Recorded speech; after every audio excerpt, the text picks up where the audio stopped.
I've been a solo traveler for a few years now. It started out as a necessity. Friends too busy, plans falling through. But eventually, I grew to love it. There's something peaceful about exploring a new place completely on your own. My latest trip was to Portland, Oregon. I'd never been, and I'd heard the downtown was cool, full of indie bookstores, coffee shops, and great food. I booked a small Airbnb just outside the city center. It was a guest suite attached to a bigger house. The listing said the owner lived in the main house, but that the guest area had a private entrance and complete privacy. When I got there, it was late afternoon. The place looked nice enough. An old craftsman-style home tucked into a quiet street with a lot of tall trees around. The guest entrance was around the side of the house, and it was exactly as described. Small, but cozy. The host, a guy named Martin, greeted me briefly when I arrived. He seemed normal, maybe mid-40s, said he worked from home and was available if I needed anything. Then he disappeared back into the main house. I spent the rest of the day walking around the city. That night I got back, had a snack, watched some Netflix on my tablet, and fell asleep early. Around 3 a.m., I woke up to this low, creaking sound. I figured it was the old house settling, totally normal, but then I heard footsteps.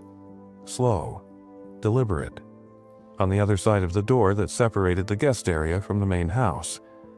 I held my breath. They stopped right at the door. Then, a soft knock. I didn't move, I just listened. The knock came again, a little louder this time. Then a man's voice. "You awake?" It was Martin. I said nothing. I didn't want him to know I was up. Eventually, I heard him shuffle away and walk back toward the main house. I barely slept the rest of the night. The next morning, I tried to shrug it off. Maybe he was just checking in or confused about which door led to where. Still, something felt off. That evening, after another day of sightseeing, I came back to the suite and found a note slipped under the door. It wasn't a formal note or anything, just a torn piece of paper with sloppy handwriting that read, "Did you sleep well?" No name, no explanation. I knew it had to be Martin. No one else had access to the property. That night, I locked every possible bolt and moved a chair in front of the door to the main house. Around 2 a.m., I woke up again. This time to the sound of the doorknob turning slowly. I held my breath. The bolt held, but it turned again and again, then stopped. A few minutes later, I heard faint footsteps outside. Not inside, outside the window, like someone was circling the guest suite. I peeked through the blinds but saw nothing. I called Airbnb support immediately and told them I felt unsafe. They helped me book a hotel downtown for the rest of my stay. I grabbed my stuff, left a quick note saying I had a family emergency, and got out of there. As I was leaving, I saw Martin standing by the main house window, just watching. I didn't wave, I didn't say anything, I just got into the car and drove off. At the hotel, I felt a bit more at ease. It was well lit, staffed, and my room was on the 8th floor. But the next day I got a message on Airbnb from Martin. Was it something I said? I blocked him and reported the entire thing to Airbnb. They said they'd investigate the listing, but I never heard anything back. I looked up the address a few weeks later. Guess what? The listing was still live. An experience shook me. I still travel solo sometimes, but now I'm extra cautious with where I stay. No more guest suites. No more shared properties. Some people are just off. And the worst part is, you usually don't realize it until you're already inside. It was December 2015 when this happened. I had just wrapped up my first semester of grad school in Toronto and was heading back home to Mumbai for winter break. I had a long layover in Frankfurt, and instead of staying in the airport, I decided to book a cheap room in a hostel not too far from the terminal. I figured I'd explore the city for a bit, get some sleep, then head back for my morning flight. The hostel was average. Clean enough, shared bathrooms, not sketchy, but not exactly cozy. I checked in late in the afternoon, dropped my backpack and went out to grab some food and walk around. When I returned, there was a new guy in the room. He was probably in his late 20s, tall, thin, dark hair tied into a low ponytail.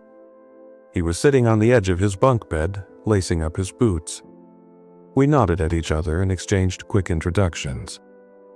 His name was Victor, and he said he was from somewhere in Eastern Europe. He asked if I was traveling alone, and when I told him yes, his expression didn't change, just a faint smirk, like it amused him. I didn't think much of it. We made light conversation for a bit, and though his English was decent, there was something odd about his choice of words, like he was mimicking normal social cues instead of actually having them. After a while, I said I was heading to bed early. He gave me this weird half-smile and said, "I always find it hard to sleep with strangers in the room." Later that night, I woke up around 2:30 a.m. because I heard a noise, someone moving around quietly. I figured Victor was going to the bathroom, but when I peeked through my half-open eyelids, I saw him sitting on the chair by the window just watching me. Not doing anything, just watching. I didn't move. I pretended to still be asleep and waited for him to go back to his bed. He never did. Eventually, I turned over to face the wall and tried to calm my breathing. I must have dozed off at some point, because the next time I opened my eyes, it was bright outside and he was gone. His bed was made, and his stuff was no longer in the room. There was something about that night that just wouldn't leave my mind. I packed my things and went down to check out. As I handed over the key, the woman at the front desk asked, "Everything okay with your roommate?" I nodded, but then I hesitated and asked why she brought that up. She said it was nothing, just that he'd asked the night before if the hostel kept spare keys to the rooms, in case someone locks themselves out. She said he seemed polite enough, so she didn't think much of it at the time. That gave me chills. At the airport, while killing time, I pulled out my phone and searched Hostel Frankfurt crime out of idle curiosity.